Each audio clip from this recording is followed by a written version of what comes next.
Welcome to the second evening of the annual Bechtel Lectures in Anabaptist-Mennonite Studies. I am Troy Osborne, Dean at Grebel, member of the Institute of Anabaptist-Mennonite Studies, and I'll be your host this evening. I'd like to begin with two acknowledgements. First, I wish to acknowledge that Conrad Grebel is situated on the traditional territory of the Arawandran, the Neutral, or the Anishinaabe and Haudenosaunee peoples. The college was built on the Haldeman Tract, the land given in treaty in 1784 to the Six Nations that includes 10 kilometers on either side of the Grand River from its source in Dundalk Township to its mouth at Lake Erie. The Mennonites were the first permanent white settlers in the area we know today as Waterloo Region. In 1805, Mennonites from Pennsylvania purchased 60,000 acres of land, Block 2 of the Haldeman Tract, in present-day Kitchener-Waterloo. And Mennonites now live and continue to settle on the full length of the Haldeman Tract. The land was given in treaty to support the Six Nations in perpetuity, but this did not happen.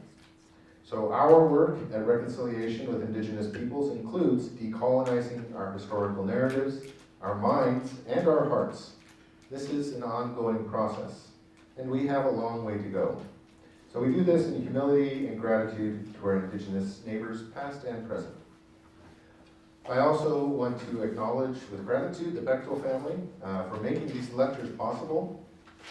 In the year 2000, Lester Bechtel, churchman, businessman, world traveler, and lover of all things Mennonite, provided a gift to the college which would allow us to offer annual lectures to nurture understanding in the Anabaptist-Mennonite faith and tradition. So Grebel has offered Bechtel Lectures every year since then on a wide range of topics. You can see the list in your handout today. So we've hosted historians, theologians, scientists, creative writers, quilt scholars, among other things. Yesterday evening we learned that tomorrow will be Lester's 90th birthday. I don't think Lester's with us tonight, so we sang happy birthday yesterday. Tonight, let's give a hearty round of applause to Lester Bechtel and his family to wish them a happy birthday and to thank the family for creating this opportunity for the college and the community.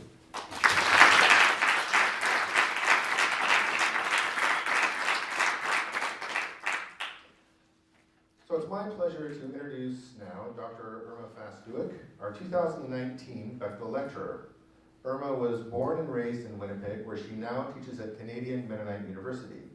However, we learned that she's also spent significant time and had significant experiences here in Ontario, and specifically here at Grebel, where she was a resident and then an associate while earning her bachelor's in social development studies. And while pursuing her doctorate in theology at Victoria University at the University of Toronto, she related to the Toronto Mennonite Theological Centre, which is a graduate teaching and research centre of Conrad Grebel University College. Dr. Fast Dueck's research interests frequently lead her to explorations of the practices of the church and the theology that is conveyed by those practices. Recently, she has developed a more sustained focus on power in the church and the rituals of the church, such as baptism. She is the co-coordinator of the Listening Church Project, which created space for LGBTQ+ people to speak about their experiences in Mennonite Church Canada congregations. Her commitment to peacemaking has led her into a number of reconciliation efforts, such as Muslim-Christian dialogue and Mennonite-Catholic dialogues. At last night's lecture, Dr. Fast Dueck helped animate our baptismal imaginations to think about the many layers of meaning in the rite of baptism. It was provocative and stimulating, and people are still mulling it over today. Tonight, she's going to lead a panel discussion with several young adults whose imaginations may or may not have been ignited by the possibility of taking the plunge and joining the church. So I'm going to introduce to you the panelists, and they will stand up and wave, and then we will hand the panel over to Dr. Fast Dueck. First, Colin Friesen. Colin is a Master's of Theological Studies student here, second year at Grebel. He's also the Grebel campus co-host. He's baptized in Mennonite Brethren congregation and is currently attending Shantz Mennonite Church, and his home is Waterloo. Our second panelist is Yeabsra Agonfer. She is a Grebel resident, fourth year Waterloo student in religious studies. She is a member of the Mennonite Evangelical Church, and her home is Kitchener. Jonathan Klassen is a Grebel associate. He's a fourth-year arts student here at Waterloo. His home congregation is Breslau Mennonite Church, and his home is in Kitchener. Maria Klassen studies at Rockaway Mennonite Collegiate. She attends Breslau Mennonite Church as well, and her home is Kitchener, very close to Jonathan's. Our final panelist this evening is Emily Hunsberger. She's a children's programmer for the Kitchener Public Library. She is she's a board member of Pastors in Exile, or past board member, excuse me. And she is a member of the Feminist Bible Study, Winter Camp for Grown-Ups, and her home congregation is Shantz Mennonite Church, and her home is in Kitchener. So there'll be opportunities for you to engage the panelists tonight in conversation with questions or responses to what you hear from the front. We are not going to necessarily just wait to the end, so if you have a burning question, you can ask it. Ed Jansen, the chaplain here at Conrad Grebel, will have a mic, this mic, and you can pose your question to the panelists. But for now, please join me with a warm welcome to the stage for Dr. Irma Fast Dueck.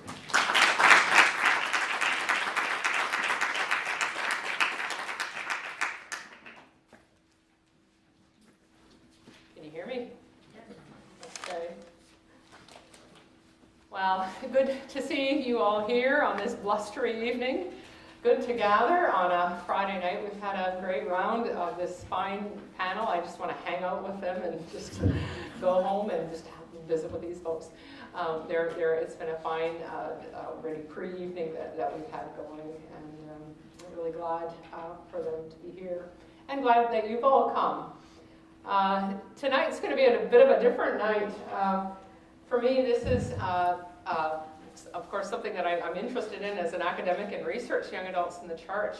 But I was thinking about this as I realized how so much of my research is intensely personal, in the sense that I feel so invested in this subject for many reasons, not the least of which is I own a young adult. You know, I have a son, Zachary, who is in this stage, and a lot of this comes actually from just having taught at CMU since 1991 and hanging out with young adults and having conversations again and again and again, and just realizing the wisdom and how privileged it has been to work alongside this sort of population of people, and how much that has figured into my own thinking about God, about the church, about faith, about faithfulness, about discipleship, has come through these conversations over these many years.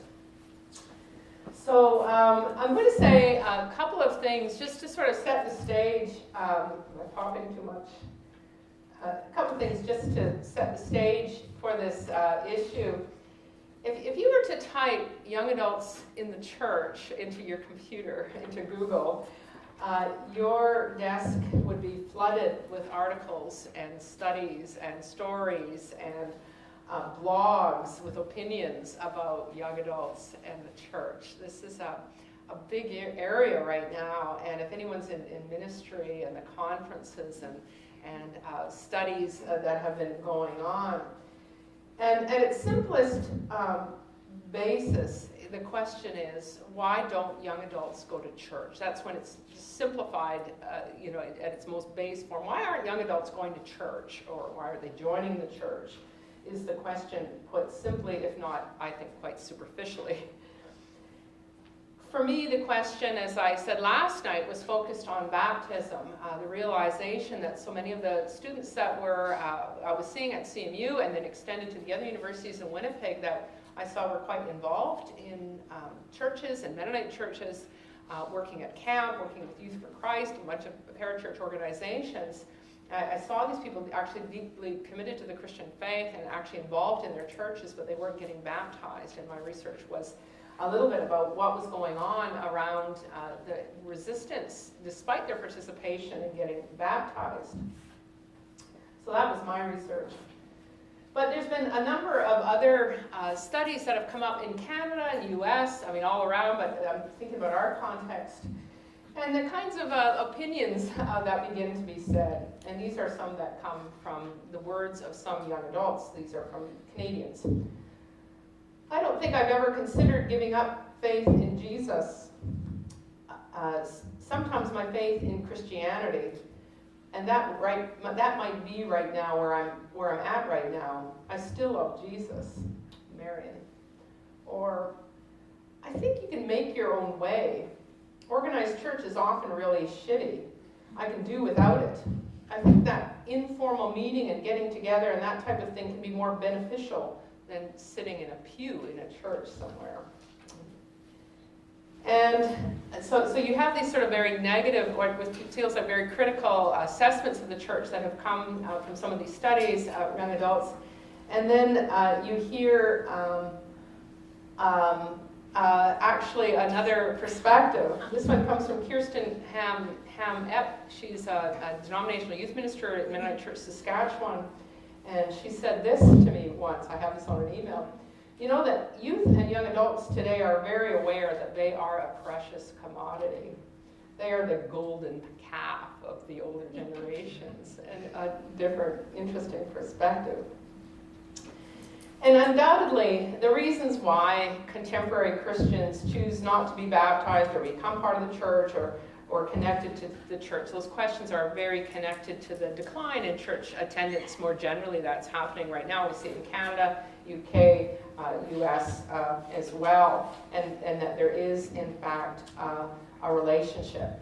And for many of us in the Anabaptist-Mennonite tradition, we haven't been impacted, at least the recent studies, quite in the same extent as, say, mainline Protestant churches have, of the church decline, but we still have been impacted, but we somehow managed to resist some of that pressure as some of the other churches have. Nonetheless,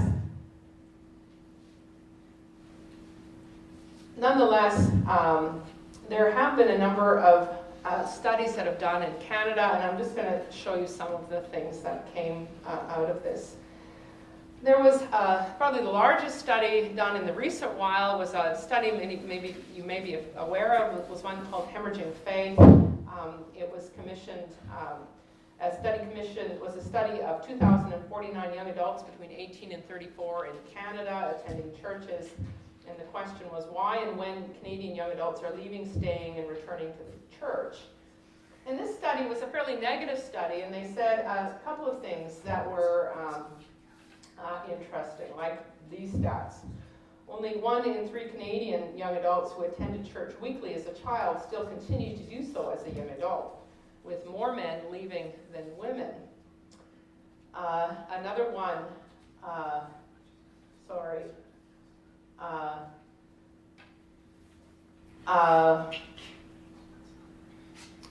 half of those who no longer attended the church also stopped identifying themselves with the Christian tradition in which they were raised.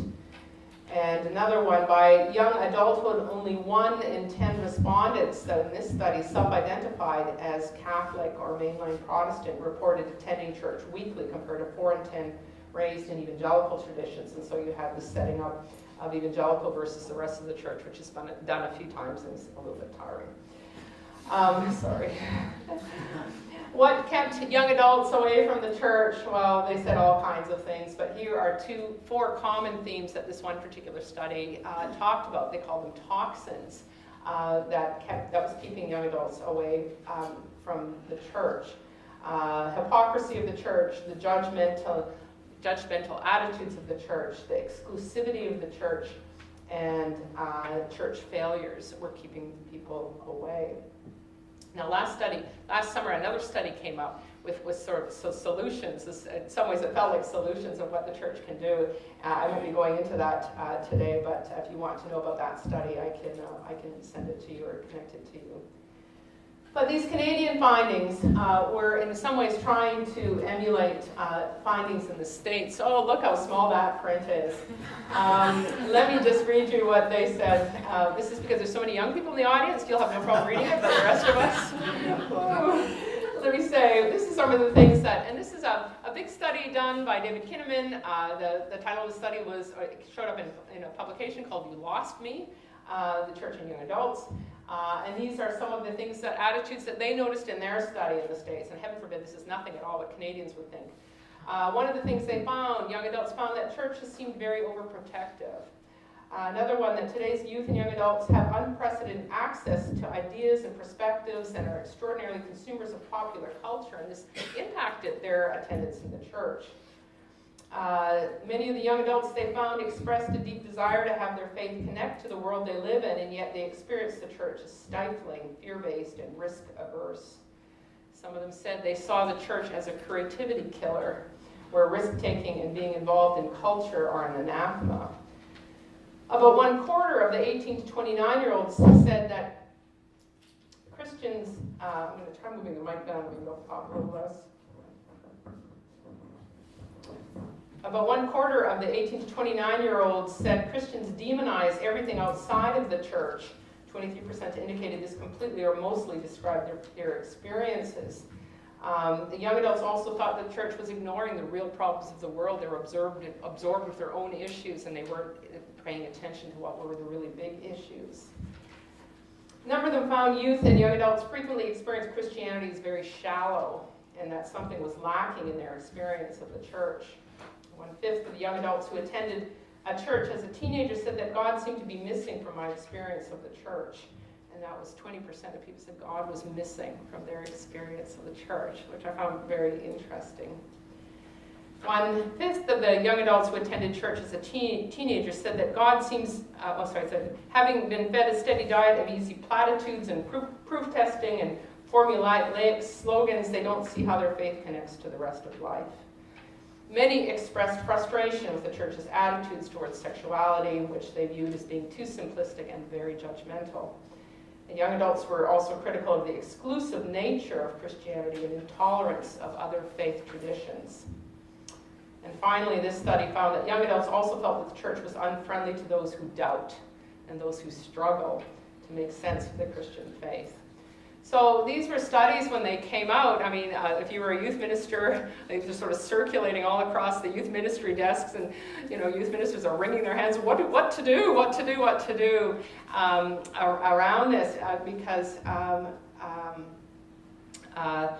it felt, in some ways, it felt like the church was about to end or something like that. It was interesting when these studies came out, at least for me, and being at CMU, because at that time we just had a group of students called the Emerging Voices Initiative.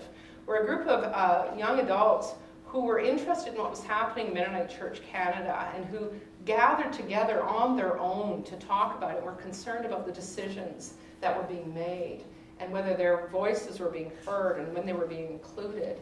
And they were actually quite frustrated with the church because they didn't feel in some ways they were theological enough in their thinking as they rethought the structures of the church. And this is what you witness, and there were like 30, they'd go to these gatherings, there'd be like 30 young adults wrestling, frustrated with the church, that the church wasn't behaving as the church should be behaving in some ways, if I were to oversimplify. And we found, again, and this is not to say that Mennonite experiences are different than other experiences, but it was to recognize that there are other voices and other things happening, and that the experience is wide around this. I'll just do one thing out of my research project. This is a little clip. I engaged this research project where we interviewed young adults, and I didn't do the interviews because I couldn't, because they were some of my students, but we had two other people, Peter Epp and Joseph Caranto, do the interviews. And this is an excerpt from Peter's journal as an interviewer, as he was reflecting on having had a number of these interviews. And he reflects on one particular interview, and this comes from his journal. Do you think you'll ever want to be an active part of the Mennonite Church? I ask, Peter asks. Yeah, I think so, Autumn replies. In fact, a good portion of our conversation strays to her thoughts about where she might go to church after she graduates. She lights up when we talk about two of the leading candidates of churches she's been watching. With a pedigree and projected future like this, Autumn fits an almost standard modern Mennonite mold. At the same time, however, she fits an increasingly common postmodern twist on that mold. she's never chosen to be baptized. As we explore this fact together, Autumn ventures an analogy that comes up a lot with unbaptized young Mennonites. Quote, I think I'm hesitant. I'm hesitant to put myself out there into a church community. Like, I feel like there are plenty of churches that if I did, they would welcome me and they would make me a member, and it would be a very good community. But it's that hard first. It's almost, I don't know, it's like dating. Like, am I good here? It sounds like you're not really ready to commit. Like, you're still happy preferring to test, to date around, as it were, I venture. Yeah, date around. Those are good analogies for the church. Date around, she says, laughing. Now, the ironically is that Peter Atwin did his graduate thesis on these research, and his title was Dating Around. But it was a result of these conversations with the young adults that Peter and I and Joseph Carancho and others engaged with the Emerging Voices Initiative that we came to another insight, perhaps a bit different than some of the research that I just showed you, that I quoted. We engaged the conversation with the assumption that young adults had a wisdom that we needed to somehow get access to, and we didn't quite know how. They had a wisdom about what it means to be the church, something that they saw because of the place that they found themselves, where they were situated in terms of the church, from the culture from which they had been shaped and formed, that they could see things that some of us couldn't necessarily see. And we wanted to be able to see like they were seeing, and to see what we could learn as we looked in this way. So this is why we're here today. So we're going to invite the panel up right now. So come on up, folks.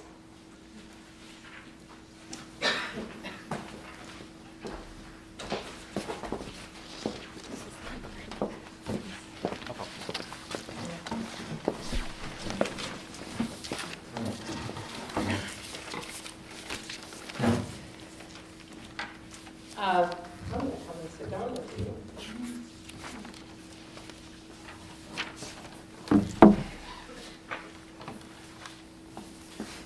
So this is, you can still hear, oh yeah, I guess I'm hooked in there. Yeah, you're good. Okay. Do you have a mic? Could somebody pass me that? Yeah. Okay. So this is the panel, and you can say your name first again so we know you, but when we get to that. And we've invited them each, for the first round, what we're going to do is we invite them just to share about their own experience in the church, their relationship to the church, what's worked well, what have been some of the struggles, and they're each going to go around of reflecting on that. And then if you want to ask a question of any one of them or all of them, we're going to pause and you have an opportunity, or if you people want to follow up in some ways with each other, you can, that's great. And then we'll follow up with some other questions. And the other thing, I recognize that there's some really thoughtful, good young adults here. There's lots of good people here, but lots of young adults here who also might want to add something along the way in some of these conversations. And so we'll maybe give it time, or if you want to put up your hand and say, I want to say something about that or add, we're just going to keep it sort of informal and allow people to come in as they can. So, Colin, why don't you start? Okay, good evening, everyone. Can you all hear me? Good, excellent.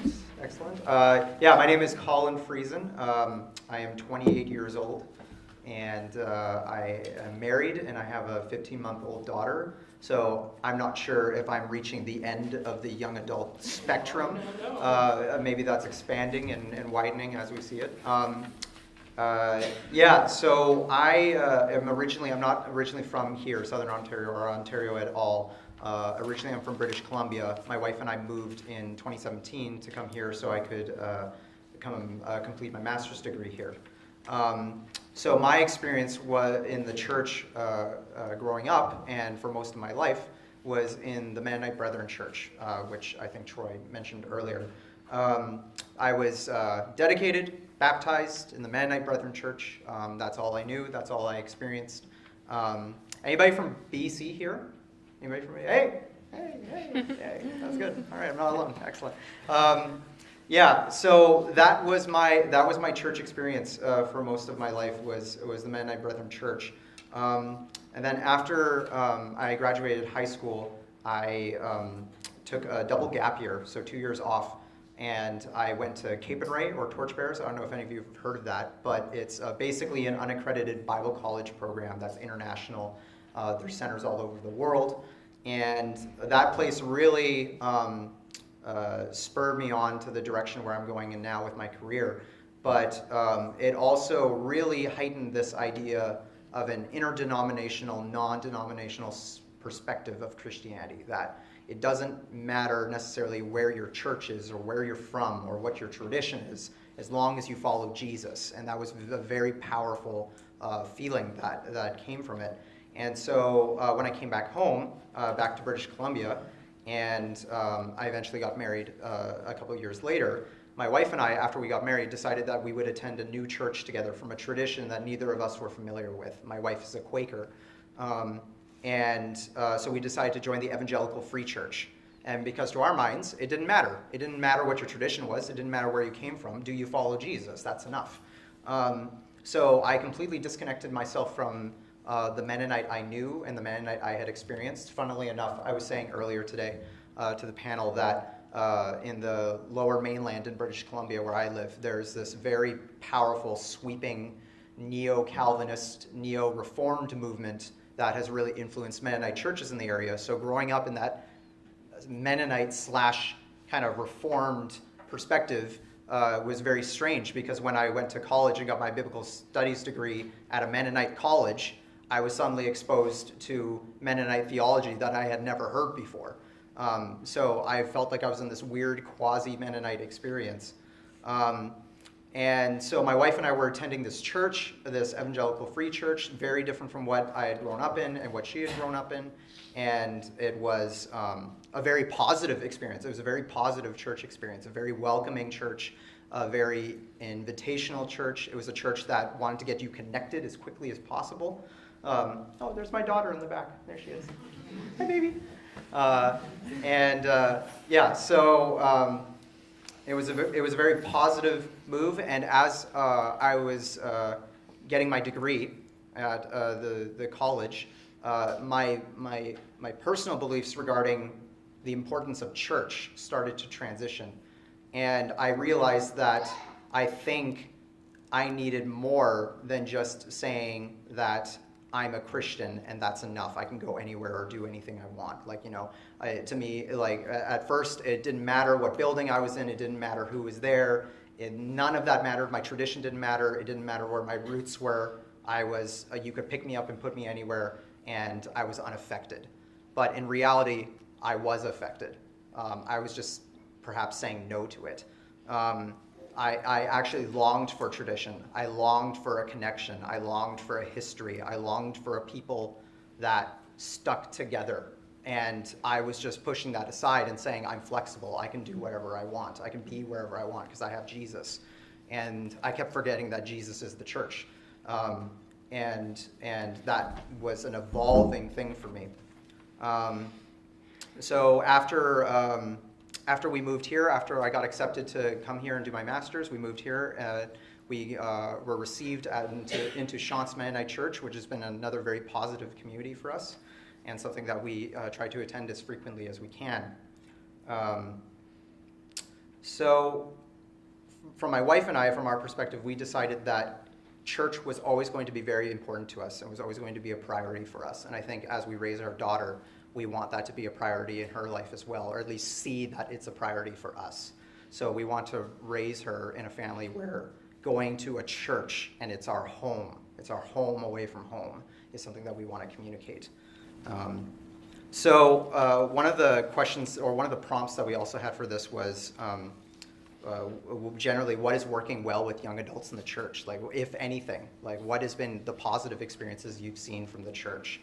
And I'm very excited to hear what the rest of the panel says, because I realize I am only one voice and I have a very limited experience.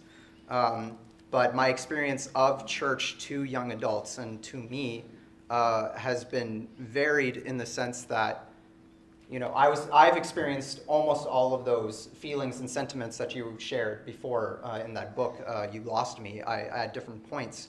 But my belief in in the church was strong enough to override those feelings. And it was enough to be like, I need to persist. But at least with my experiences with the church and how it's reached out to young adults, my wife and I, we had an opportunity to be young adult leaders at our church back home after we got married. And from the very beginning when we started, they were like, we need to be intentional with this group. We can't miss them. We can't take them for granted. And as young adults ourselves, like, they're your people. They're our people. So we need to make sure we reach out and create a place for them. And so every Sunday, it was our job, my wife and I, that we would scan the crowd. And if there were any new young adults, we basically tackled them and was like, hey, how are you? You're new here. Or are you new? Or like, how many Sundays has it been? It was a kind of a larger church. And immediately invite them out for food. And that was the goal every Sunday. And so it was just this intentional thing, inviting them to young adult meetings that we were having, getting them connected in small groups. That was very intentional. Hi. Very intentional right from the very beginning of our ministry. And so that was something that was super positive and something that I want to take wherever I go.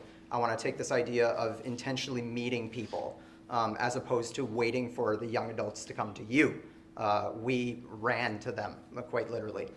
The other thing I found was our church had strong ties to the local university, which was good. And there was this emphasis on the church as being a family, not necessarily like institution first, family second. It was family first, institution second, and that made sense. Like, our congregation had a wide age range, and so it felt like I was in a giant family. And then the third prompt was what makes church participation difficult? And again, all the things that we saw up there earlier, I could echo most of those sentiments. Reflecting on me personally, one of the things I remember is somebody at the church that I was going to with my wife. One of the young adults said, well, I don't need to go to church because it doesn't save you or anything, but I just go because I like it.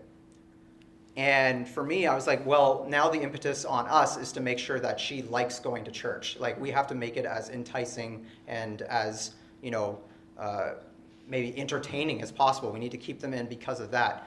But for me, I was worried because it seemed like there was a lack of a theological necessity to come to church. Like, church wasn't important to come to from a core spiritual place. It was just something good you should do. And that was troublesome to me, because are we communicating to young adults and to people that church is a part of Christianity? Like, it's a part of being a Christian. It's a part of following Jesus. Another thing that I reflected on with church participation being difficult was a lack of meaningful long-term discipleship or mentorship. I never found that the church was a good place for tough questions. Despite having tough questions, or to me they seemed like tough questions, and despite wanting to talk about those tough questions, it felt like very few people were equipped to handle the tough questions. And the responses generally were, like they showed up there, platitudes, simple phrases, just pray about it, read your Bible more. And it's like, well, I think I'm doing those things, but I'm still really struggling with this question, and I don't feel like I'm talking to a human. I feel like I'm talking to a call sales representative who's, forwarding me to the next person, right? Like, this isn't a place to learn. This isn't a place to grow. At least that's not what it feels like. I longed for that mentorship and that guidance over a long term that would take me into young adulthood. I think also just the general skepticism of institutions and authority figures, even in the Mennonite church, where the hierarchy and ecclesiology is flattened. There's still this idea, well, there's authorities in charge and authorities get things wrong all the time. Why should I commit? That's certainly something I felt as well. And I think finally, young adults are really busy. I think maybe some people think that all we do is waste time, and maybe we're wasting time, or maybe you think we're wasting time because we're so overwhelmed with life that the only thing we can think of doing is being on a phone. But I think young adults in general are very, very, very busy people and are very consumed by life. And I mean, people, like, all I see are engineering students here at Grebel who have crazy class loads and who are anxious and needing to find ways to de-stress and to fit time into their life to do something. And, you know, do they want to go to church on a Sunday morning, or would they rather sleep in? Right? Like, that's actually a meaningful choice to make. It's not just, is the church actually a place of rest and restoration for people, or is it just another thing to do? Young adults, at least I've felt the pressure to try and succeed, to find a career that will sustain my family, or to help sustain my family, to make sure that we can pay our bills and transition into new periods of life, which is why we're staying at home more with our parents, because that's getting tougher and tougher, it seems. Rent is not getting lower. Is church a meaningful option?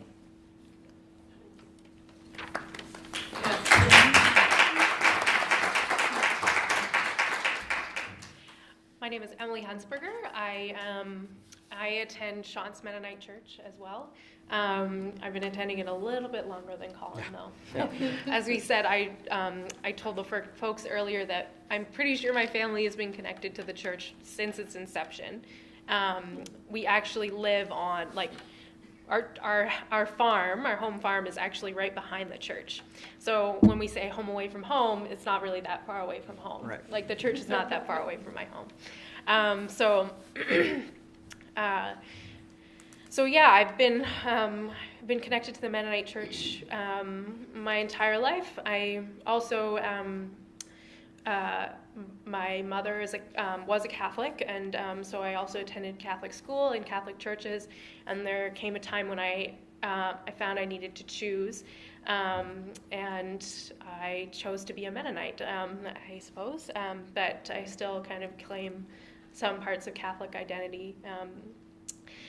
I chose to get baptized when I was 15. It seemed like a very easy decision for me at that time. I had just gone through a pretty extreme kind of moment where I was really almost fundamentalist in my belief in Christianity and in Jesus, and I believed that I started reading all these Christian romance books that were just, they're not always the most helpful. But it did cause me to think very, very seriously about my faith, and for the first time in my life, as it was always kind of a given before then. So it just became clear to me that I needed to get baptized, and I needed to make this commitment that I had made in private, public, that whole thing, what we all say. I got baptized before most of my contemporaries at my church. There's quite a large group of kids, young adults my age, and so for most of high school, I was all in a lot of ways. And I guess around the time that I decided that I was going to come to Waterloo. Sorry, I was going to come to Grebel and choose Waterloo second. I really needed to get to live at Grebel. It was like this deep desire, and I loved living at Grebel. It's still one of the most amazing experiences of my life. But around the time that I decided to come to Grebel for faith-related reasons, one of the things was that when I came to Grebel, a lot of my immediate best friends were atheists or agnostics. Right before I came to Grebel, I dated a guy who was agnostic, and I thought he was the most intelligent, enlightened person in the whole world, as one does when you're 18. And so I dove into this experience that I thought was going to be an extremely Christian experience, and I met all these amazing people who were not necessarily Christian. And so I definitely went through a period of time when I was kind of like, F the church and all this stuff, and it was really hard for me to, for the second time in my life, I started thinking seriously about my faith, and it took me in a very different direction. And for a long time, I didn't really know what it meant to me, and I would still continue to identify myself as a Mennonite because for a lot of Mennonites, I think that it can be both a cultural signifier and also a religious signifier. And so I would say I'm a Mennonite, but I would really, really hesitate to call myself a Christian. And since then, a few things have come up that have not forced me, but kind of helped me to come to terms with the complexity of what that term Christian means. One of them, in 2015, I went to Israel, Palestine on MCEC Yella trip. Shout out to Derek and Jess in the crowd. They were our leaders. And we were kind of plunged into this experience where in that area of the world, being Christian means being Zionist or being going to, where did we go? Like all the famous Christian monuments there, and kind of taking like a Jesus tour of the place. And religion itself is so loaded over there that I had to think seriously about identifying myself as a Christian in kind of a loaded environment. And I was also meeting all these different people who were either not Christian, they were Jewish, or even those within our own travel group that we traveled with who were coming at Christianity in different ways. And I started to realize that, yes, you can be intelligent, cool, and a Christian. You can be critical and loving of the church at the same time, which is kind of how I've come to it since. And then last year I decided to move to Toronto for my master's, and I found that I had to come out as a Mennonite to my new friends because I've never had to do that before. I've never had to kind of identify myself, and they would ask, like, are you okay when we talk about religion in class? Like, does it offend you? Like, are you okay with what we're saying about religion? And I was like, yeah, like, it's fine. I've had all these thoughts before, so don't even worry. Identifying myself to others as kind of a churchgoer or committed to a community. And so I think what now fuels my faith is I need the community of the church more than I ever thought. I take it for granted. I have taken it for granted quite a bit.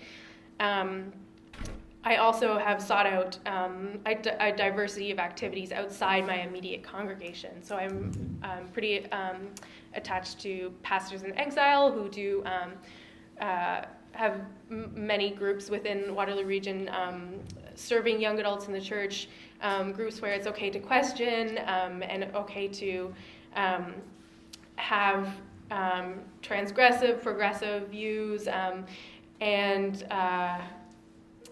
that's been really helpful for me to kind of augment maybe more traditional teachings that I'm getting elsewhere. Also, my main thing is that curiosity really drives me, so I really need to interrogate things and look at things in a lot of different ways. And so when I come to discussions about hard things in the church, right now we're having a discussion about sexuality and inclusivity at my home congregation, and I think what really drives me in that is curiosity and hopefully a little bit of grace that we can come to some kind of conclusion at the end of our discussions, but basically curiosity about other people and their views, and then curiosity about what the Bible says, or what, just a lot of different things in that. One of the things that I think might be hard for young adults in the church right now is that it's hard, not necessarily, I don't think the views on the church's views on things like sexuality or Indigenous reconciliation are necessarily troubling. It's just, for me, it's the refusal to acknowledge why we hold these views or why we're still sticking to these kind of maybe you could say backwards or amoral views that really, I think, frustrates a lot of people. Yeah. And what's good with what is working with YA in the church? I think sometimes, treating young adults as if they're fully members of the church, which is, we are obviously members of the church, but I don't think there needs to be any special kind of performance or whatever that we need to specifically think about young adults. I think a lot of people my age are wanting to be treated as adults, so yeah. Right now I'm trying to decide if I want to start giving to my church on a regular basis because I have a job now and I should probably financially contribute to the church, but that's, I guess, a different kind of commitment. Mm-hmm. Thank you.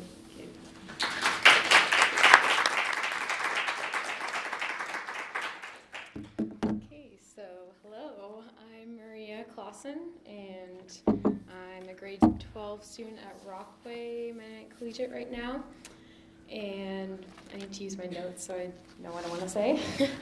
So, I have grown up going to a Mennonite church my whole life so far. When I was younger, my family went to Mannheim Mennonite Church, which is kind of outside of KW area, and then we started going to Breslau Mennonite Church, and we've been there for about 10 years. I've enjoyed going to church pretty regularly along with my family, attending for the worship service and Sunday school. Going to church has always been normal for me, even though when I was younger I sometimes was annoyed with it and found it boring, but nowadays I've really learned to like going to church, and I find when we don't go for whatever reason I miss it. Church has benefited my life for many reasons. I like participating in the music, ushering, childcare in the nursery, eating at potlucks, and participating in youth events and activities. Our youth group has varied in size over the years. Right now it's smaller, but I've had fun getting together often no matter how many people are there.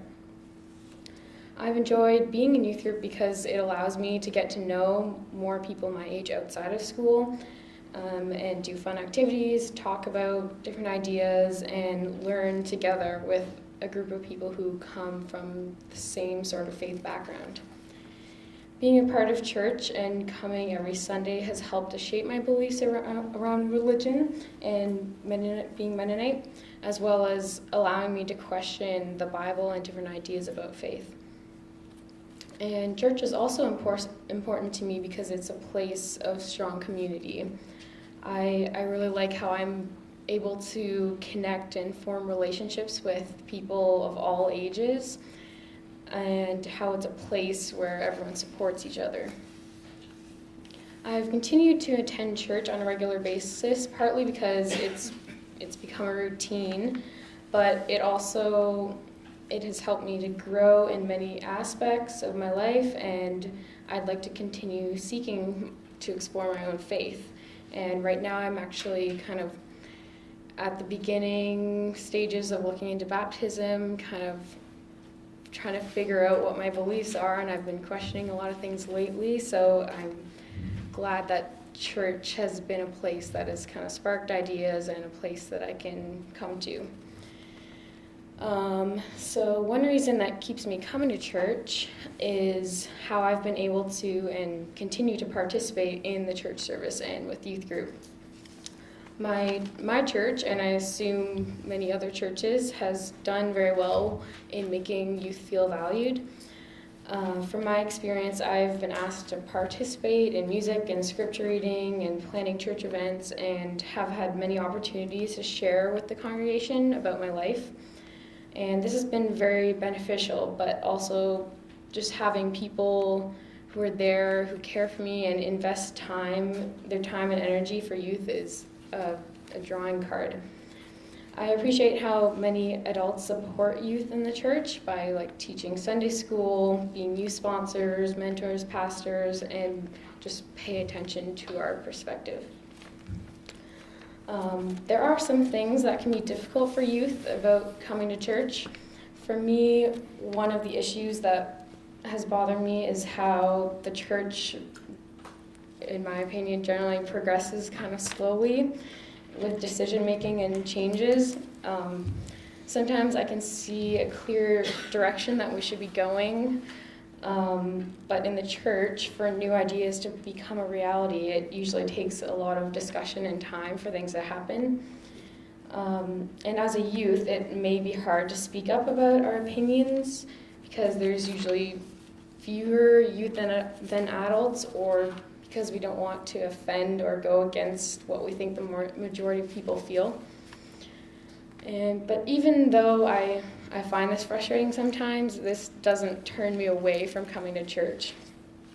I've also felt dissatisfied with the church sometimes because of the lack in numbers of youth. And personally, I get joy and energy from people around me, and I find things more interesting and fun when I'm with other people. So I felt a little disappointed at times when there aren't many youth attending church or Sunday school or any events. I don't really know how to remedy this, how to get more people to come, but if it continues, there might not be many youth left coming to church, which is kind of sad. This is interesting to think about, though, when I compare it to how my parents have talked about how their youth groups used to be like 20 to 50 people who met every week, and I just think that, that would be really cool. And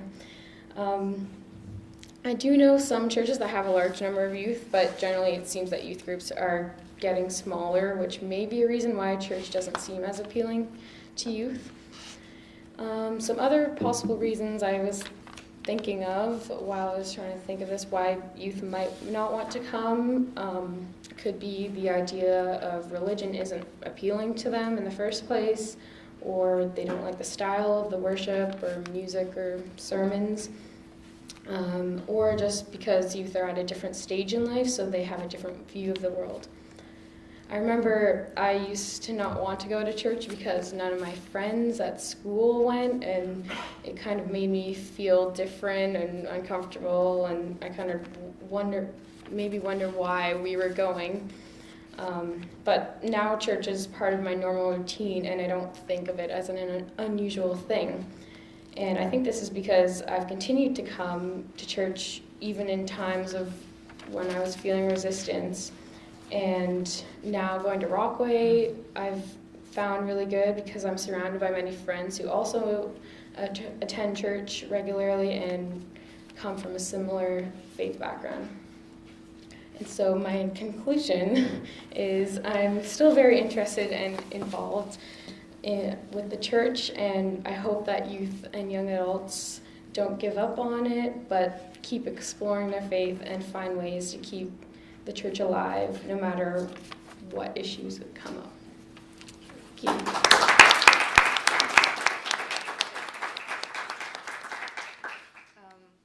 Hello, my name is Yeabsra, and this is my first year here at Grebel, so that's probably why this face looks new to you. So my experience with the church, for the most part, it's good. I go to an evangelical church, Mennonite Evangelical Church, and the structure of our church is a little bit interesting and different from all the ones you guys have mentioned. So it's an Amharic church, and there is an Amharic congregation, and then there's an English congregation. So the English congregation is comprised of the kids of the Amharic congregation. So it's ran by young adults, which is really interesting because sometimes it's difficult when we run into problems, and I find that the culture of our church, you know, that whole thing, Dr. Irma, you talked about the youth and the young adults being seen as golden calves. A lot of times our parents kind of look at us like we just know everything we're doing, but we really have no clue what we're doing. So, like, one thing that I notice about my church is that we all have like a real passion for Christ, and we all like really, really love what we're doing. And how I got into it is I was in my first year when I first started getting involved with church and really started taking my faith seriously, and I started getting involved within the junior high ministry, and the church really supported me in starting that up because there was really nothing for junior highs. They would come and each time it was kind of like babysitting, really. There wasn't anyone designated for them, and I was like, no, like these people need a shepherd. So I was going to be that shepherd. No, but I saw that they needed they needed a place to learn. So that's really how I got started with leadership in the church. And I remember I used to be very, very, very critical of the church before I started getting into leadership. But then after I got into leadership, I understood that this is hard and we are people.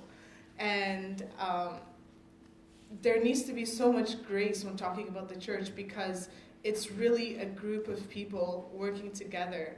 And it's like people are always changing, society is always changing, and it's sometimes you feel like you kind of have to catch up, but you also have to do it slowly because it's not just a social organization. Like it has to do with people's faith, with people's souls. This is like it's a matter of spirituality, so it's not really something that you can make decisions on the fly. So yeah, and another thing that I realized about church is that sometimes, as Collins, you mentioned it, it's portrayed as something that is optional. Kind of like you can maintain a Christian faith without really going to church. But I think that perspective is so detrimental because just looking at the way Jesus lived his life and the way Jesus walked his life, he always walked in community. He never did anything on his own. It's not because he couldn't do it on his own, but that's the kind of life he chose to lead here on earth. And so when we try to, be self-sufficient in our walk, it becomes really dangerous. And especially when it comes to scripture, when we try to just understand scripture on our own, and like it's something that's really meant to be wrestled with, not just on our own, but within our own communities. And that is why you have such a hard time with doctrine and theologies, because a lot of times, especially within my congregation, people are coming with these ideas from home, but we never actually get the chance and have time to just sit around the table and really wrestle things out and flesh things out. And I think one thing that's really missing is that safe space where you can bring in your questions. And, and sometimes certain questions that you raise may, sometimes people may be like, this person's really getting into the heretical zone here, but like, it would be so nice if we just didn't have that. It would be so nice if you could just come and ask your questions and, just wrestling through things. It doesn't mean that this is the end point. This is really just a starting point. So far that's kind of been the experience with the church. And because I work with youth, because I am a young adult, but I also work with a lot of youth and a lot of junior highs, I noticed the importance of family dynamics within the church and the role of parents with youth. I mean, young adults don't just become young adults overnight. Parents have such a huge role in our faith and the way we grow. And something funny I noticed actually in our church is that there's a lot of kids that are in sports. And so sometimes I see kids missing because they have a soccer game or something. And I'm like, hey, where's your kid? They're like, oh, they're at a soccer game. And I'm like, okay. And then a couple years later, they're wondering why, their kids aren't attending church or taking church seriously. But it's really because you didn't, parents didn't instill that importance and that necessity of being a part of the church and being committed to the church from a young age. So then all of a sudden you have this dilemma where it's like kids aren't coming to church. Well, it's something that I really believe needs to be instilled at a young age. And I think parents have such a huge role to play, because once they become young adults, it becomes very difficult for them to try to think through the importance of it, because it's not really something they were taught to value as much.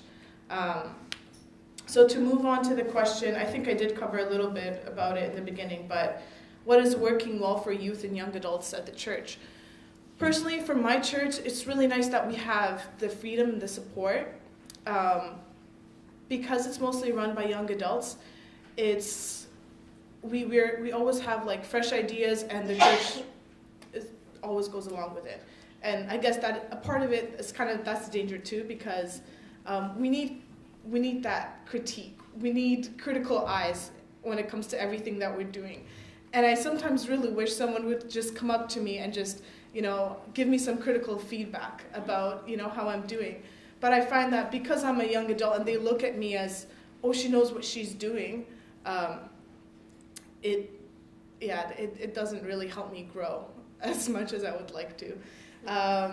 Another thing that is working well for us, I think retreats work really well. Having young adult trips and having different youth initiatives, things like that really help. That's actually the first time I started to think about the church, because we had one retreat and the theme was the body of Christ.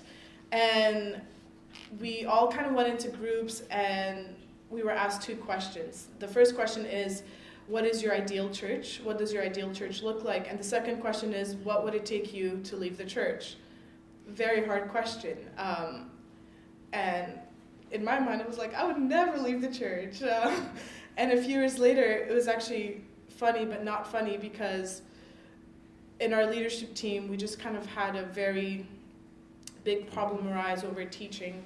And someone said something on stage that was taken the wrong way, and different people interpreted it differently. So we started talking about that, and one person was really coming from a Calvinist perspective in the way they understood that, and they tried to kind of make all of us, fall into that same belief, but things just don't work like that. So for that person, importance was teaching, and actually, after we kind of had figured everything out, that person ended up leaving the church, and it was very, very, very difficult for me, because it was someone that I genuinely loved as a brother, and it really got me thinking, what would it take me to leave the church? What is it that keeps the church together? Is it doctrine? Is it teachings? And because things like that are always changing, so it really pushed me to look further into that. So yeah, that's just to say the importance of retreats and just getting away with the youth, young adults, and having different initiatives like that. Yeah, and I think something that we could probably benefit from is, parents being really involved. That's really something that I find is difficult, that lack of mentorship and that lack of discipleship, parents thinking we can really run the church on our own. We really need help. And yeah, because I think it requires humility, because I know some young adults don't want to have to do anything with the adults at my church, but I think there's a lot of wisdom to be exchanged between the two groups, and it really sucks when it feels like two churches under one house. You really want to feel that unity when you're at a church, and you want to feel that just that togetherness between adults and young adults. At the end of the day, we're all in the body of Christ together. We're all serving the same God. So, and sometimes it really doesn't feel like that in the way we communicate with one another. So, yeah, and what are some of the things that make church participation difficult or undesirable for young adults? Well, personally for me, I remember actually one day, it was a little while ago, I was just driving by and I had noticed that there's literally like a church at every single block. And I was just like, wow, there's a church at every single block. And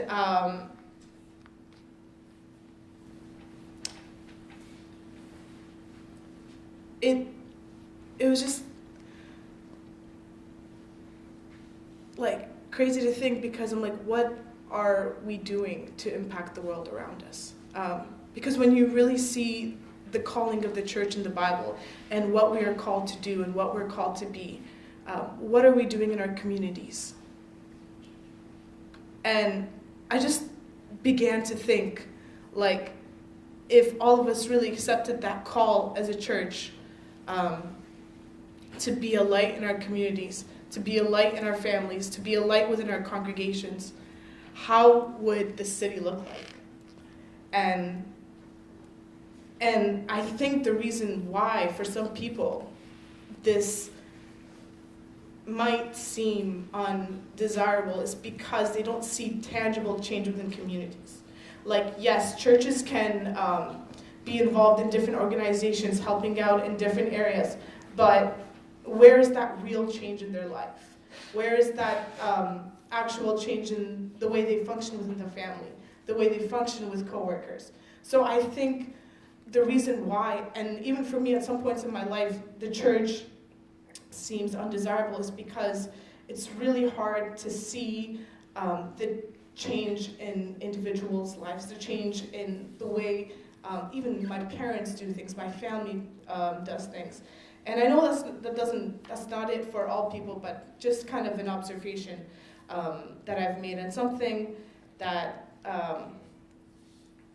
I guess makes it difficult for people to church participation. In my church, at least, there's this notion of calling. So certain people feel like they need to be called to be part of church ministry or to be part of the church.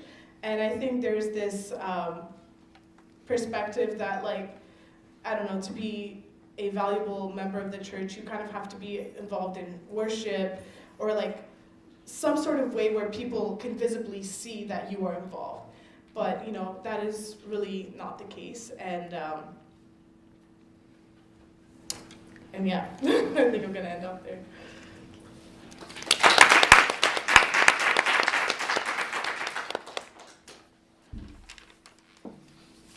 So a lot of what I have written down here has been covered, but I'll give my own perspective to it, I guess.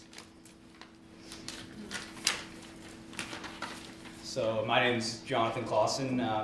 I've been attending Breslau Mennonite Church with my family for 10 years now, and like Maria, because we're siblings. So, and before that, we had been attending Mannheim Mennonite Church since I was born. At this point in my life, my faith is the most important part of my life, and I think it always will be going forward. It's very rare that I miss attending worship on a Sunday morning, even though this isn't the norm for people my age or for people in general, for that matter. It's not that my parents forced me to go like they did when I was younger sometimes, and it's not that I go out of fear of disapproval from God or anyone else. I go because I genuinely miss it when I don't go. I feel the need to have a day each week where I can get away from my daily routine and commitments to simply be with God, to worship God, to think about God, to sing to God, and to reflect on what I need to do throughout the week to serve Him better. I'm pretty sure this is how God created things to be, and why one of the 10 Commandments is to remember the Sabbath and keep it holy. Now, this doesn't actually explain why I'm part of the church and why I attend a service every Sunday. To be honest, I don't think I actually need to go to a church to do any of the things I described. I could do these things anytime and in any place, and I'd probably be more focused in my worship and prayers if I was alone anyways. I think it's very important though, and it's more fulfilling to be able to worship God with others and be part of a community that fellowships with each other and supports each other in following Jesus. Although over the past couple of years I've resonated a lot with the teachings of other churches such as the Meeting House Church, and have been part of a number of different home church groups and Bible studies, which have been great experiences for me. I've continued to be part of Breslau Mennonite because I feel so strongly connected to the community here and have developed so many great relationships here over the years. Being part of this supportive, open-minded, and creative congregation at Breslau has also provided me with many opportunities, from being part of a youth group to competing in Bible quizzing to helping to lead worship and doing sermons, to being a summer camp leader, and most recently to performing in a musical, which some of you may have seen this past weekend. I likely wouldn't have been able to do these things if I hadn't been part of this church. I think fostering multi-generational communities where everyone knows your name, that not only worships together, but eats together, serves together, and does fun things together, is something that the Mennonite Church does well, and is why youth and young adults continue to stay involved, even though it's starting to become less common to see people of this demographic come to church on a Sunday morning. I've thought a lot about this trend of decline in attendance and interest in the church from young people. And I think it's partly a result of external factors, the cultural changes and technological advances in our society over the years. But I do also think there are things that we could work on as churches if we wanted to stop this trend from continuing. For starters, I think churches can be very unwelcoming and feel irrelevant for those who aren't familiar with or don't understand its norms and traditions. For example, as much as I enjoy and understand the significance behind four-part harmony hymn singing, because I grew up with it and I received training in it through choirs at Rockaway, it's not the main reason I attend church, and I understand that it can be intimidating and meaningless to a lot of people who aren't used to it. As I implied earlier, the style of worship, the style of music, the order of service, whether or not a liturgical calendar is followed, etc., does not matter to me very much. I go to church for the opportunity to worship God with others and to receive some guidance or something relevant to think about, to be challenged by throughout the rest of the week. So I think if we want to make church more relevant to people, especially young people, we have to put more time and effort into explaining and making clear why our traditions exist and why we continue to partake in them. We also have to be okay with reevaluating, adapting, or moving away completely from certain traditions if this would help people worship God and understand His message better. We have to make sure we're not caught up in the same mindset as the Pharisees in Matthew 12, when they were so consumed by their traditions and sacrifices that they didn't realize the one they were sacrificing for, Jesus, Lord of the Sabbath, was right there in front of them. Although they might not always point it out or be able to put a finger on it, young people often do not have a hard time sensing the hypocrisy that exists in the church. So next, with the many different entertainment mediums that now exist as a result of the technological advances and many opportunities youth have to participate in social activities outside of the church through school or sports, for example, we have to make it clear that church isn't just another entertainment option to choose from or another club to be part of. Church is supposed to be countercultural because Jesus was countercultural. It's not supposed to just be a place you go to every once in a while because you have nothing else going on some Sunday mornings.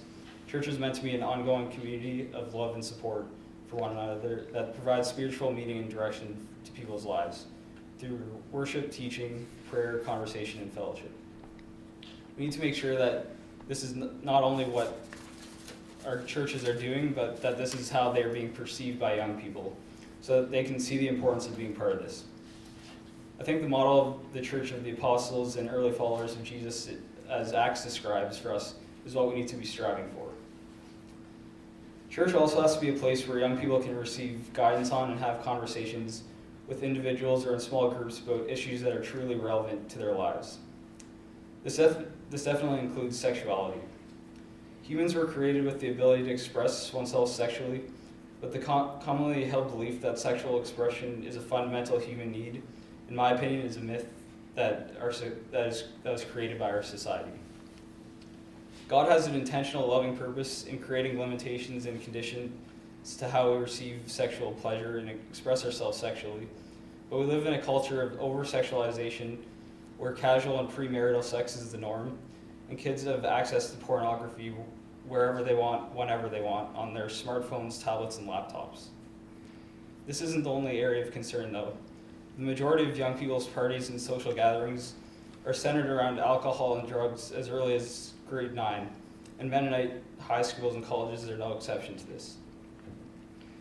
It always makes me sad when I think about the fact that so many of my peers see this as the only way to truly have fun. Young people face so many pressures. The pressure to succeed in school, the pressure to find a successful summer co-op job to pay for school, the pressure to succeed in sports or music or art, the pressure to succeed socially, the pressure to succeed romantically, and now the pressure to post about all their successes on Instagram in a way that will get them hundreds of likes. They don't turn to God to cope with these pressures, they turn to the internet. I think God provides a lot of insight and answers to these things, though, through Jesus and throughout the Bible, but we have to be willing to dive into and talk openly about these issues. Aside from the big discussion there was about LGBTQ inclusivity, I think many Mennonite churches nowadays aren't used to having a lot of teachings and conversations around issues that are uncomfortable or potentially controversial, which, to be fair, I think is a result of the fear of repeating the many conflicts and divisions there have been throughout Mennonite history. If we want young people to stay in the church, though, this needs to change, because these are the issues that truly matter to them, and they want guidance on even if they don't ask for it. We have to start providing young people with the support they need in these areas, because it is essential that we do so in a non-judgmental way. Simply telling someone the way they are living is wrong just gives them more reason to turn away from the church. So for this to happen, although I know this is a lot easier to put into words than to put into practice, in my opinion, we need to make sure our churches are focused on balancing and bringing to the forefront the following three values: non-judgmentalism, open, authentic community, and unequivocal, uncompromising devotion to the message and the teachings of Jesus, because Jesus is the way, the truth, and the life. If we want people to continue to be part of the church, the message they get from the church shouldn't be, you have to do these things and then you will be loved by us and by God.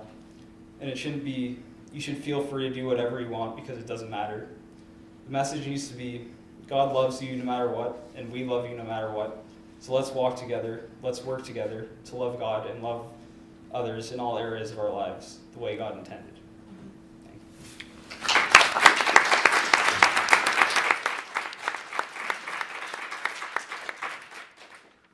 Thank you, all of you. Thank you for your courage. Thank you for your words and your wisdom. Are there questions that you'd like to pick up on, or comments that something you heard or something you want to ask? There's obviously good wisdom here. Ed's going to walk around and get his exercise. Thanks a lot, everyone, for sharing your thoughts. So as a young adult myself, I think I could relate to a lot of things you guys talked about. I have kind of like 3 points, not really questions. Some are questions, some are just points. First one was towards Colin. You mentioned this idea of feeling like you had to keep entertaining when you were a young adult leader. Yeah. And it's like, I find that to be very prevalent within young adults, because the church feels like they have to entertain them to keep them coming. And you hear things like, oh, let's appeal to this younger generation. You know, they are on Instagram, they're in all these platforms, let's cater to them. It's like, how do you really enforce a balance where it's not about entertainment, it's not about appealing to them, it has to be challenging as well. So it's like, how do you wrestle with that? That was one question.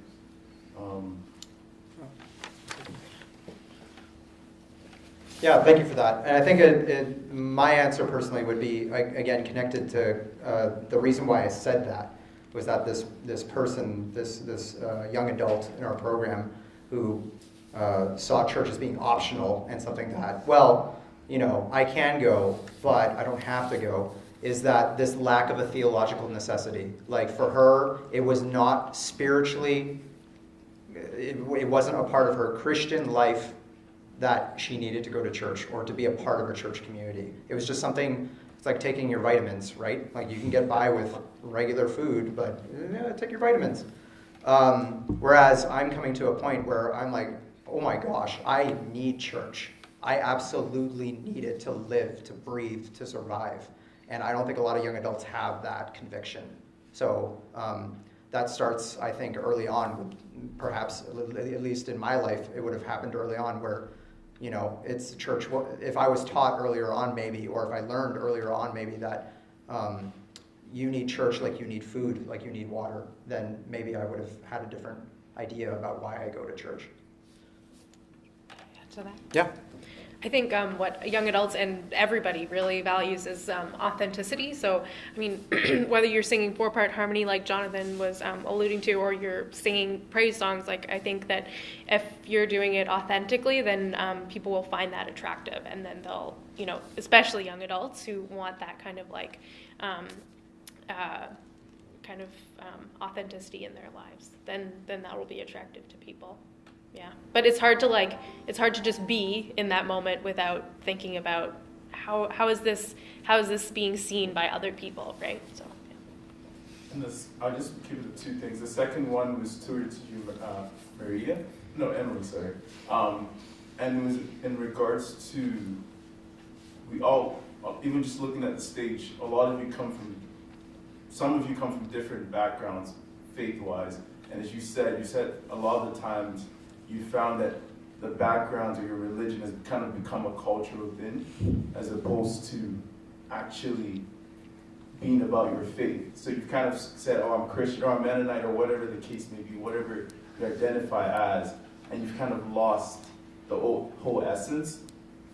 Do you think, because there's so many different denominations now, and there's new ones coming out every day. It's like, do you think personally there's a practical way to come towards this unified, non-denominational, Christ-following church where Calvinism and all these different views are not really a reality? Do you personally think that can actually happen? No, I guess would be like the short answer. Like mostly because I don't think I would want that to happen. I think that a lot of in my experience, like diversity is something that really needs to be preserved, and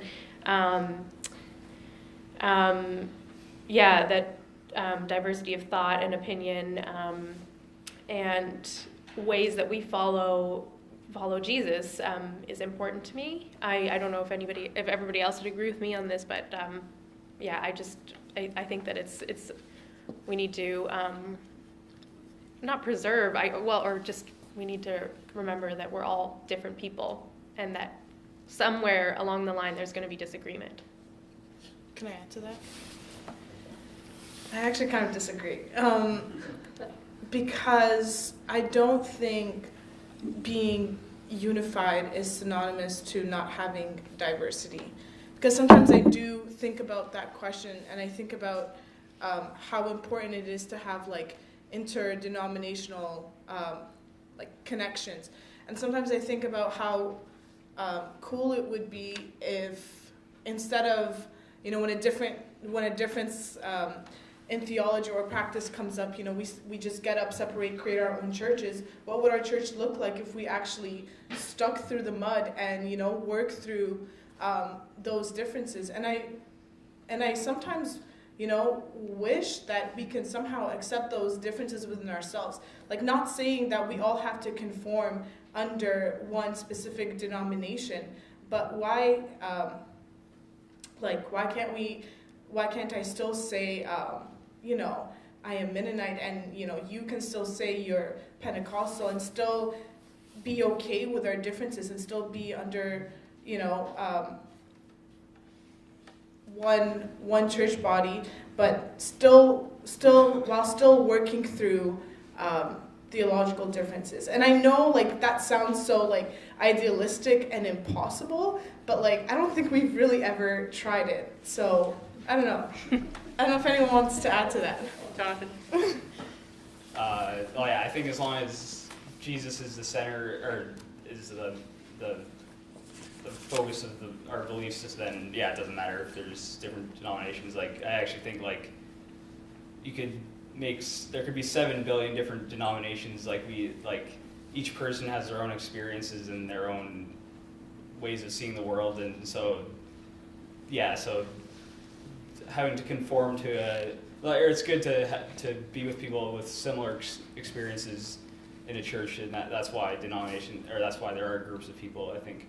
But yeah, like I don't think it's ever good to say that there needs to just be one way of looking at things, because we all come from different backgrounds and experiences. So it just, if one way is the only way, then that'll just lead to power short or corruption and stuff like that. So. Are there other questions people want to pick up on? Mary. Thank you all for sharing tonight. I love listening to your ideas and your thoughts. A lot of you talked about wanting authenticity and wanting a church that had authenticity. And I think at the beginning, Irma, one of the top things that you listed was hypocrisy. So I don't know if that's the opposite of authenticity. So I'm wondering if you could teach us or tell us, what does an authentic church mean to you and look like to you? When you use that word and say authentic, what are you looking for? I think, the most important thing is like, for the leaders of the people who are role models, the leaders to admit that they make mistakes themselves, or they're not perfect. I guess Jesus is the only one who was perfect and who didn't sin at all, but everyone does it. So like, you have to be, to be authentic is to be honest and just to admit your own faults, I guess, or where you go wrong. So that's my opinion. Do you want us all to answer? Yeah, I'm curious what, Okay. and if that's what you think is missing in the church. Yeah, when I think of authenticity, along with what Jonathan said about church leaders just being vulnerable and because I think really it's the church leaders that create that culture of the church. So if church leaders are able to be vulnerable and real about their life, because I think sometimes people have this misconception that like leaders have it all together, and being intentional about being vulnerable is something that I think is really important in creating a culture where people feel okay with being open about where they're at in life. And more than that, I think authenticity in the sense of the church being okay with saying, we only have, we don't understand things in its entirety.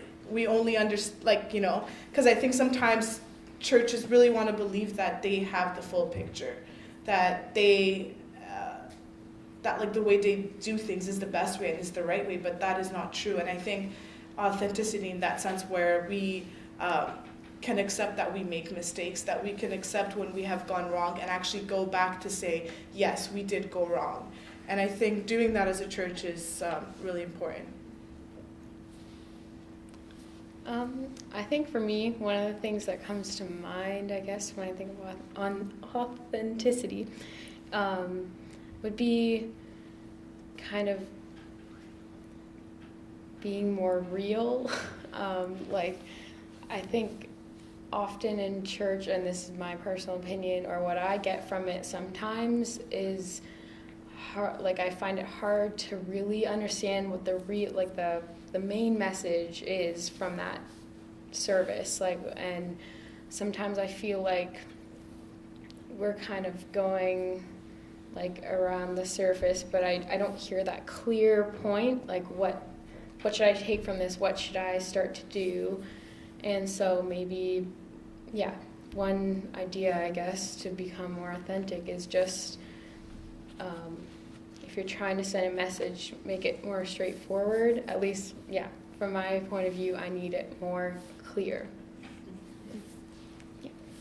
Yeah, I think I would agree with everything. That I don't have anything else to add.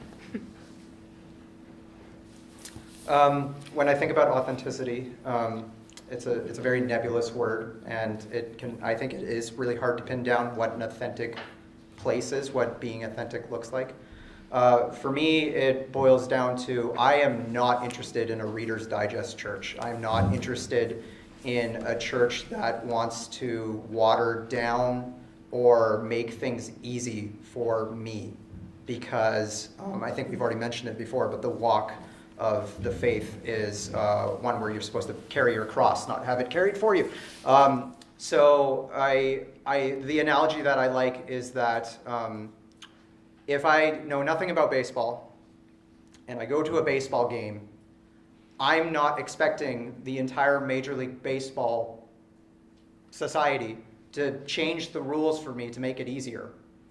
I'm going to a game and I may not get it the first time, and that's okay, because there's tens of thousands of people around who know what's going on, and they're the ones who help me learn how to understand what the game of baseball is like. I'm not here to get a watered down version of baseball. I'm here to learn how the game works and why they're running from base to base and why they're out and all this stuff. So for me, authenticity looks like an actual commitment to raising people in the church and spiritual formation. Like for me personally, my spiritual formation didn't happen at church. It happened in school. Like it happened in Bible college, and it happened, away from church. And all of our teachers were stunned when we wanted to call our school church. And shouldn't this be like a church? Isn't the church anywhere? And my professor in undergrad, he said, no, this should just be a good school. That's what we're here to do, is to teach you stuff. And I think they were a little bit perplexed that this is where we were getting the majority of our spiritual growth. That should be happening in church, and it's not. We're not learning the rules of baseball. We're just playing soft pitch until until we should be graduated onto other things. So I think authenticity is actually bringing people to their maturity, getting people off milk and onto solid food, being real with people's places and where they're at, and actually maturing them into that space and not just being children forever. I have no time for that. I want something more. How about one more question? I think we have, yes. Hi. I wanted to partly answer Mary's question as well, and partly throw a thought back to the panel. I'm 29, so I might be on the edge of this. No, you're fine. Okay. Almost 30. We're almost there. I went through a process growing up where I was a faithful Christian, read my Bible every day, then went through an atheist time where I had lost faith, and then have now found faith again. But that was all really, really difficult, partly because I thought I was the only one going through that process, or the only one who went through processes, who went through stages like that. And as I came back to church later in my mid-20s, figuring out that a lot of older people were going through wrestling like that, but not talking about it. That was where when all of you said authenticity, being open, wrestling deeply, I said yes. There's a reluctance to admit that we're struggling forward. I could characterize it a different way, and this is what I'm curious about your perspective on this. I've mostly attended what I would characterize as progressive Mennonite churches, and I think what's happening in progressive Mennonite churches is a lot of people there don't believe in God anymore. And I think, and some people do believe in God still, and I think that's okay. I think both of those perspectives are okay. Atheists are good people, Christians are good people. But I think there's a huge reluctance to be real and for people to talk about, I have Christian faith, or I doubt Christian faith. And it's almost as if, to pick up on your metaphor, it's almost as if some people have come to the field to play baseball, and some people have come to play soccer. And they're both great games, and I would have to play baseball or soccer. Right. But church is a team sport, and if you try to play two different sports on the same field, you're just going to have this confusing, awkward dance. So for me, that's where authenticity is missing in the church. It's because, people have real beliefs. They came to the beliefs honestly. But are we all doing the same thing when we come to church? So maybe, are there any thoughts on that? Yeah, I really like that, what you just said. It reminds me about how there's this rise in godless churches, where it's atheists and godless people who come together on Sunday mornings to meet and to sing motivational songs and have motivational speakers together, because it's great to be in community. It's great to be together and to sing together and to learn together. But obviously church should be different from that, I think. Like it should be beyond, just taking a few different words out, taking the word God out, taking the word spirituality out, taking the word this out, and it's ultimately the exact same experience. Something different should be happening at church. It's a different sport. So I really resonate with that in terms of authenticity, that I think authenticity has to do with growth and maturity and becoming more mature and seeing that through from beginning to end and being a part of that process from beginning to end. And if that's not happening, then why are we here, sort of thing? Why are we going? I think for one of the things for me is like removing like the of course, like when we talk about our beliefs. You just said of course, but I'm not criticizing you. That's fine. No. So when we talk about like when we talk about things like the resurrection, like do we believe in the resurrection? When we say, of course we believe in the resurrection, like that sometimes causes a space where people who are wrestling with the resurrection or who do not believe in the resurrection, that they do not feel safe. They don't feel safe, and so then they might leave. And I know that I'm sure that there are spaces where the of course is totally totally acceptable, and I think maybe some things do need to be of course, but I think a lot of I think we need to examine that a little bit. Just a little thing to add, I guess. I've noticed as I've been starting to think about baptism and talk about it, that I'm starting to voice some of my opinions about what my beliefs are now, or what should my beliefs be. And I guess I'm realizing that I haven't really been able to hear from people in the church, or I wonder what is the belief that we're all supposed to have, and then so I kind of question should I not get baptized, or am I not am I feeling this way? Is this wrong, or should I wait? Or I guess I think it is important that we should be more open and authentic, as we've said, just so we know that we aren't the only ones thinking these things. I don't really have anything to add. I was just going to say, I think Jesus needs to be both the means and the ends, or the medium and the message, in that we have to be in trying to teach people things, we have to be non-judgmental, we have to be non-judgmental, because that's one of the main things he taught. And so if we're being hypocritical and not, if we're teaching about him, if we're teaching about God, but we're doing it in a judgmental way, then that's just being hypocritical. It's not, it's defeating the purpose, I guess. So, I hope that answered it. I'm going to call this, we're watching the time, and to call the evening. I don't know about youth, but at least when I listen, I realize that we talk about young adults and the church, but I don't know how many of you, when you heard some of what was being said and some of the concerns and the affirmations, and I say, yeah, I want that too. The comments that were made, I yearn for it at almost 60 years old. These are my concerns too. These are not just the concerns of a certain generation we're trying to figure out, but they name something I'm guessing a number of us can identify with, and that we all long for together with the church, and hope for together, and the places of being able to be more vulnerable and honest about their struggles, and creating the safety that we can all grow in. All of us are in need of this, and this is not just an issue of this sort of demographic of people. But the good thing is that we have each other as we work with this.